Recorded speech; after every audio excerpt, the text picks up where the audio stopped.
Welcome back to Fire Emblem the Blazing Blade. Last time, Eliwood set out on his journey, and now it's time to see what Hector was doing at the time. But first, now that we're out of Lynn's story, the Tactician actually does something in gameplay. So, they're getting a bio. Please forgive the chibi heroes art, it was the best official art of them I could find. Starting with Eliwood and Hector's stories, the Tactician actually does something.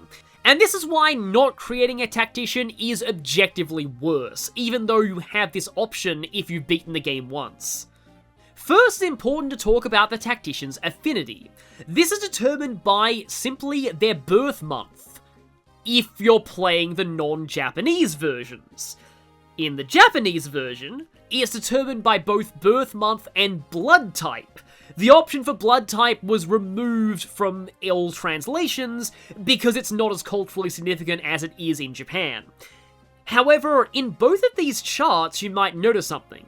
Light and dark are the two rarest affinities. In international versions, only January has light and only August has dark, but in Japan, the only way to have dark affinity was to be born in August and have blood type B. Anyone in the comments actually fulfill those conditions? Please say so if you do.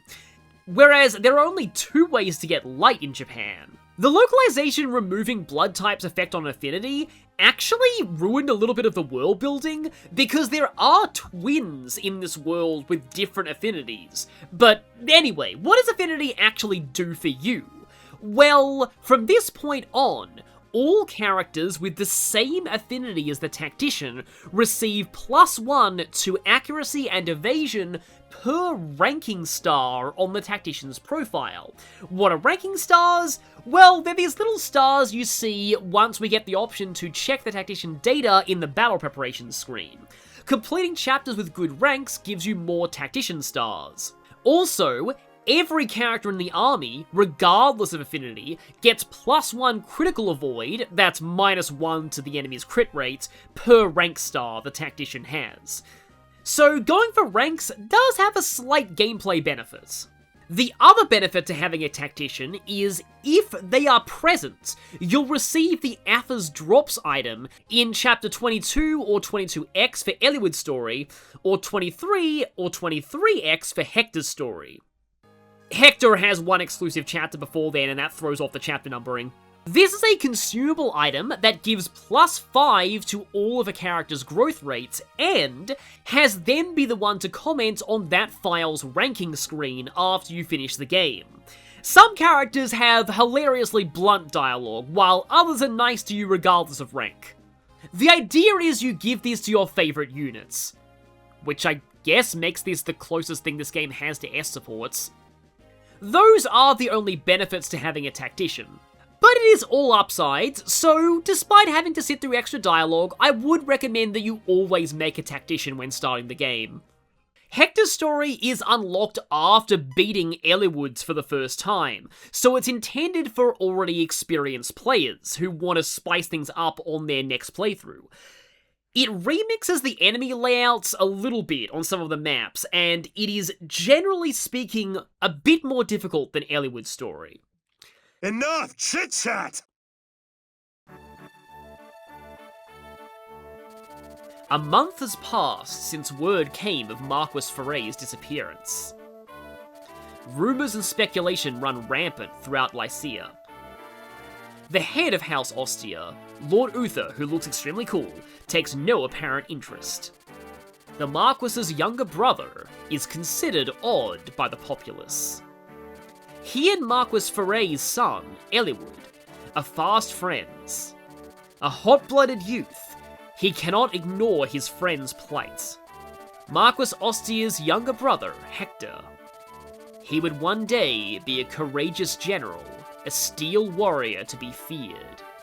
The path he chooses will test him to the limits of his strength. Part of why I love Hector as a character is, his whole story is a massive deconstruction of what being strong means. And this is his theme right now. Castle Ostia is very impressive looking. It's also funny how they call him, like, a youth, because, yep, canonically, Hector and Eliwood are only 17 years old, but Patrick Seitz definitely sounds way older. Hey, it's Oswin himself! Unfortunately, we would actually be getting to use him for a little while, but I love this guy. Also, yeah, Uther's great too. Like, Uther has such a fantastic design for somebody who, spoilers, doesn't take part in combat and is just an NPC in the story. So yeah, Eliwood's dad has gone missing for some reason. Apparently, the matter is none of Ostia's concern. We have no reason to involve ourselves. Yeah. Is it dangerous, or is there something political involved? Meanwhile, Hector is just like, screw all that, he's my friend, I need to help him. Well, my friend's dad, specifically, but Eliwood himself has already set out on a journey at this point to find him, I believe. Once again, I'll be showing Eliwood's Chapter 11 as well, and we'll understand that side of the story when we get there.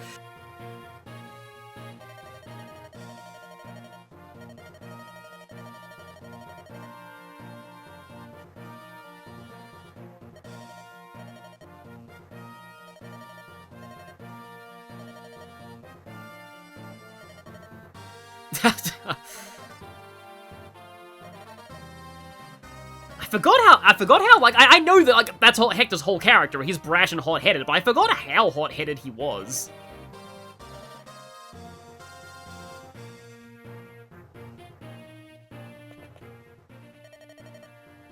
But we know from visiting that house in Lynn's story that Matthew works for Hector. Oh, that is so cool. How many times did I tell you, Matthew, to stop doing the Batman thing on me? Or that. That's a more, period-appropriate way to say that. Yeah, so Matthew's true job is not as a thief, but a spy. Yep, Hector's going AWOL on his brother. He's not one to do things by protocol, he's a loose cannon.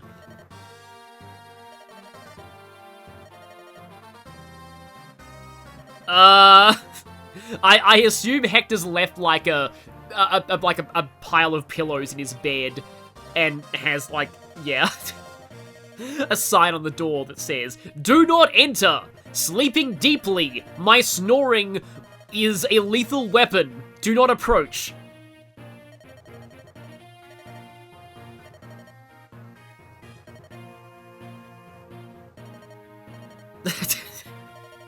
Hector doesn't know he knows not the meaning of the word subtlety. Subtlety is for the weak, according to Hector. I still can't believe, like, Matthew in Heroes is voiced by Ben Diskin. They did get some pretty high-profile VEs at the start of Heroes. And he Batmaned again. Remember when I said earlier that Matthew's amazing? I haven't even got to the half of why yet. I have to get out of here and Rende's voice with Eliwood! I used to pronounce that Rende's voice because I thought it sounded funny, and also I'm bad at French.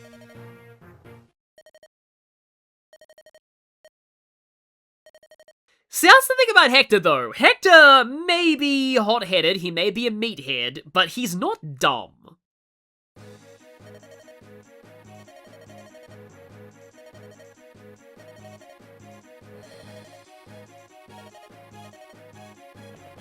And he one-shots generic soldiers.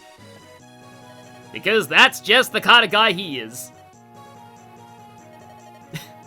Yeah, this is one point when Matthew just jumping out of the shadows out of nowhere is kind of a bad thing, because Hector could get trigger-happy with his axe if he were to do that. I'm not one of them, I'm one of me. That dialogue in Hector mode is just great. I do like it quite a lot.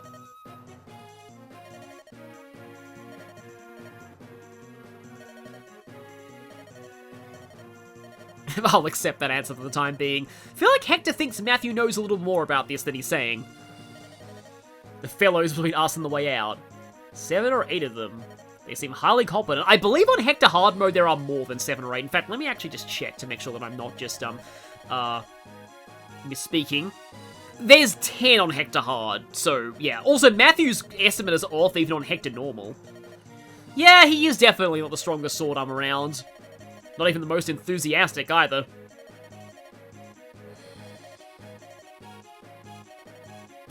We're not gonna tell anyone about this attack on our castle, because then they know that I'm planning to sneak out! So yeah, it's time for Hector and Matthew to solo these goons. Let's give them a sound thrashing, as Lindsay would say. Welcome to Hector's story. And welcome to Hector himself. Oh, feels like you're ready to head out. Me too. Oh-ho, indeed. Hector is a character that I misunderstood for the longest time.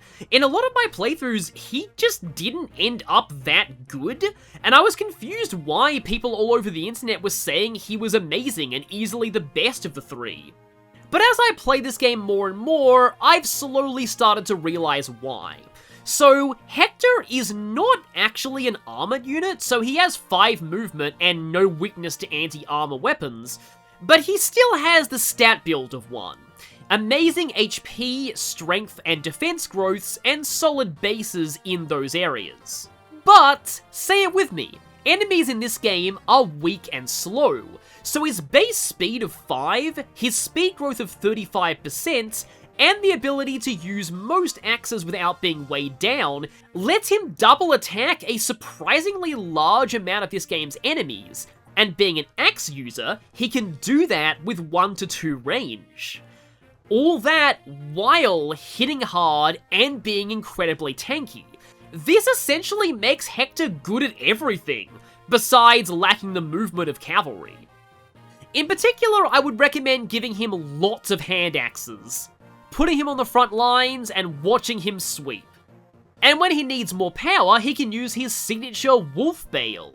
It's the axe equivalent of a rapier, or manicati, and that's incredibly good because the majority of enemies that are weak to this are also lance users, so it's not on the wrong end of the weapon triangle like those two. An important note, if you're playing on Eliwood mode, Hector's starting Wolf Bale is the only one you get. But if you're playing Hector's story, you'll get a second one much later in the game. But by that point, you might not need it, because Hector sadly falls off later on, as he has arguably the worst promotion of the 3 lords. In fact, his promotion makes him worse in a few ways. Firstly, going up to 15 con prevents every paladin from rescuing him. In fact, I think only Florina and 1 other flyer can pick him up on promotion. But secondly, he finally becomes the armored unit he always wished he was, and immediately regrets it, as he gains no movement on promotion, and is now weak to armor-slaying weapons. And what benefit does he get? Swords. In a game where they suck. If you're playing Hector mode, his promotion comes late in the game and is forced. On Eliwood mode, you can promote him a little earlier using the same item that works on Lyn. At least he never competes with Eliwood for a promotion item. But don't let this dissuade you from using Hector. He is fantastic for a lot of the game. And you'll of course want to train him on Hector mode as he's your game over condition there.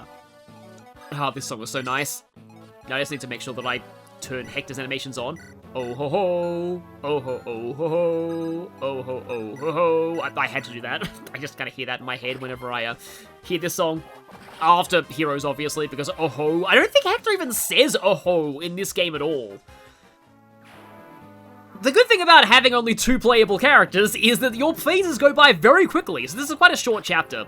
But as you can see here, Hector's pretty tanky, but Archer's standing on... Actually, that's not even a pillar, is it? No. So this chapter changes significantly on Hector Hard for only just by adding 1 enemy. Hector Hard adds a single thief here. This thief runs for this door and this chest. This chest contains a red gem. And, okay, let me just see. Hector has, okay, he does have the Wolf Bale, but yeah, I will need to do a little bit of teamwork to take this guy down. Matthew might not be the strongest sword arm around, but he can weaken things for Hector to finish off. Hello there! Or he can actually be the strongest sword arm around. I guess he just really wanted to show off for his boss. Yeah, that chest contains a red gem. The red gem is the only money that you get in Hector mode for quite some time. In Eliwood mode, you're given a starting allowance of a good chunk of money. That changes in Hector's story.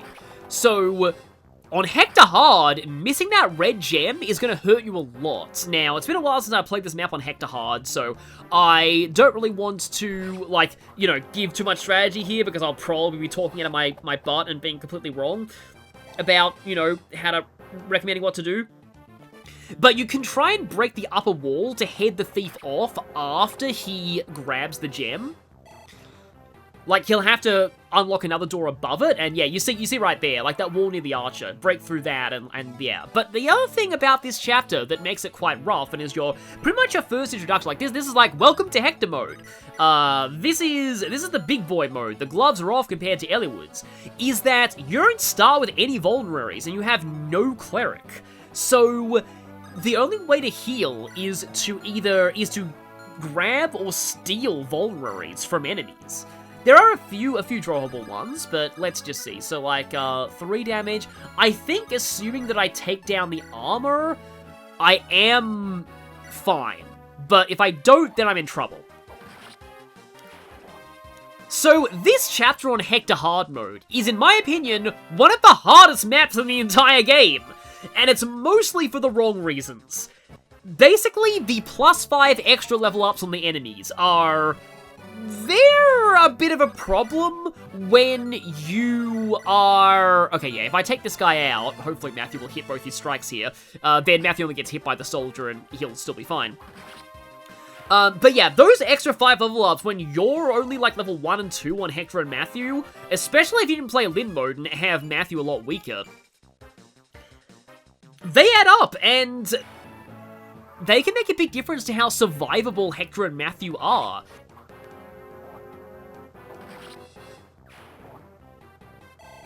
In particular, the +5 levels for Hector Hard mode also apply to bosses. Speaking of which, here's the boss here. This guy's name is Wire for some reason, which reminds me of like that show The Wire. So, the 5 extra level ups on this guy, depending on how lucky he gets with his growth rolls, they can make the difference between Hector killing the boss in 2 hits or 3 hits. And that actually changes quite a lot about the dynamic of this map. So, yeah.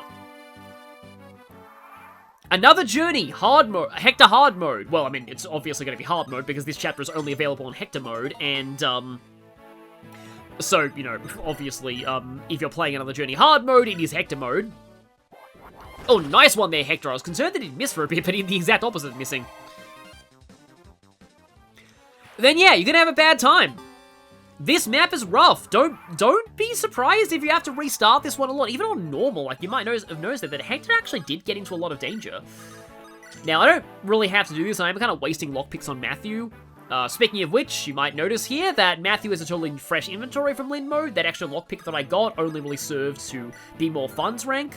And as I will mention in Hector's bio, the Wolf Veil, you do get an extra one on Hector mode, so feel free to use it quite a bit. It doesn't come until very late in the game, and honestly, by the time you get it, you really don't really need it. You don't really need it that much. But at the moment, I'd probably rather use it than the Hand Axe. Hand Axe is like one of Hector's biggest assets. And yeah, Hector's not that slow, in spite of being so tanky, making him a very, very strong character to have around. Okay, yeah, I do feel a little bad about using up all these lockpick uses, but, like, you got plenty of lockpicks, and also, the chapters give you plenty of door keys and chest keys, so I have the red gem, and on normal mode, you're really not gonna miss the red gem. Something kind of fun, though, is the boss has special dialogue with Matthew, which makes him one of the few Fire Emblem bosses who has nothing but special boss dialogue. I'm pretty sure he should have a normal quote in the game's files somewhere in case you hacked any other character into this chapter, but yeah, legitimately, you can only see his dialogue with Matthew or Hector, which are both unique. So speaking of which, okay, good, he doesn't die. On Hector Hard, Matthew might get one-shotted here, but yoink! The thing is, these vulneraries aren't really going to be that important after this map is over, because in the very next chapter, we are going to get a healer.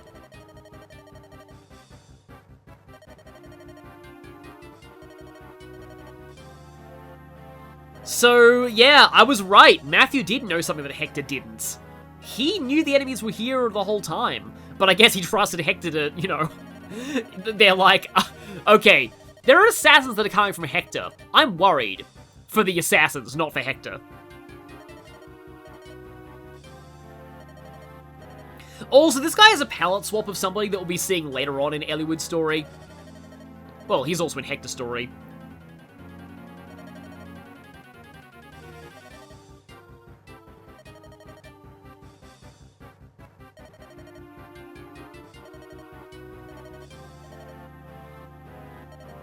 Yeah, the game basically just straight up says, you shouldn't be fighting this guy with Matthew. In fact, unless you, like, somehow grind... I mean, you know, if you theoretically grinded Matthew to level 20 in Lin mode and gave him the energy drop, he might actually be able to beat this boss on his own, which would be funny, but, you know... Practically speaking, you're not meant to fight this guy with Matthew. Well, this is annoying. You know what, I'm just gonna swing Hector around the bottom. But yeah, the map's objective is just to defeat the boss, so you can ignore the other guys if you just want to, just rush down to the boss, which is probably a good thing if you are playing Hector hard mode. Although at the same time, you kind of want all the experience you can get, especially on Hector early on. Like, Hector is not exactly, like, the greatest unit in the game on Hector hard mode, but he's still very good, and he's definitely a better investment target than the other lords, unfortunately. Okay, finally, there we go. So yeah, Hector with his Wolf Bale should be able to take down the boss very easily, though he is quite a bit hurt. I feel kind of bad that Victory is Near theme is playing, because I do like the Hector main map theme is called Friendship and Adventure, which kind of sums up his story very well. That's an exact kill, okay. Let's make sure that I use this, because if I misclick there, Matthew obviously can't rescue Hector. Hector is too chonky for that. That's a weird sentence, but it's kind of true. I like that this guy is, like, slightly darker red than the average Armor Knight as well. There are a lot of enemies in this game that, well, I mean, every boss in this game, in theory, has a unique palette. Binding Blade kind of messed up on the unique palettes of certain enemies by accidentally assigning them to their promoted palette instead of their normal palette. Unpromoted, I mean. You know, if Hector had missed there, he may have actually died. I've seen that happen. Lord Nurgle, huh? Yeah, we remember that name from Nils's chapter back in Lin's story.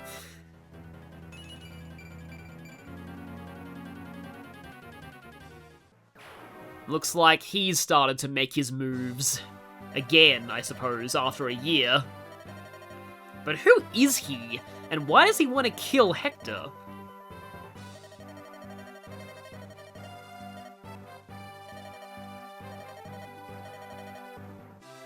Yeah, so some people theorize that the reason why they put that information in the Matthew versus Wire boss conversation is just in case Matthew died there, because the end of this chapter actually changes quite significantly if Matthew died. And it's not a retreat. Like, Matthew's not like a advisor-type character to Hector through the whole story. He doesn't have plot armor. If he dies here, Hector, like, the end of this chapter is really sad. Hector gives this really poignant, like, speech about how he has no time to mourn, he has to move onward. But, it also changes some of the story as well, further, because Matthew has some relevance to later scenes.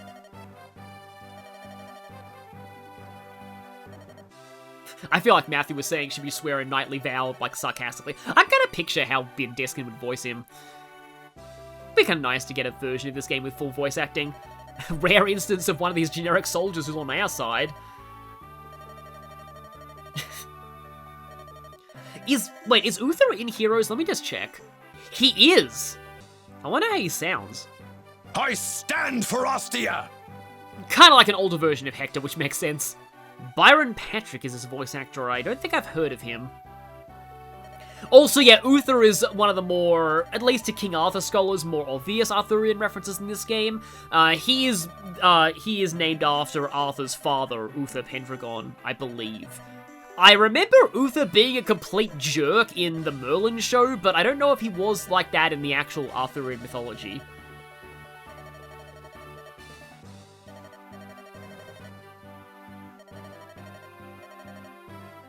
Huh, I wonder what that was. This line, "You must not rely so much on physical strength alone." This sums up the theme of Hector's story. Even though it is roughly the same narrative as Eliwood's, the additional scenes with Hector leads to it developing its own themes.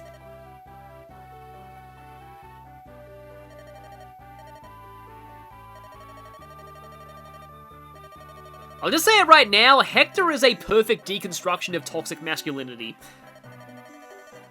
And that sounds really weird out of context, but I will talk about it as we play through the mode. You mainly see it in supports, but you see it a little bit in the main story too.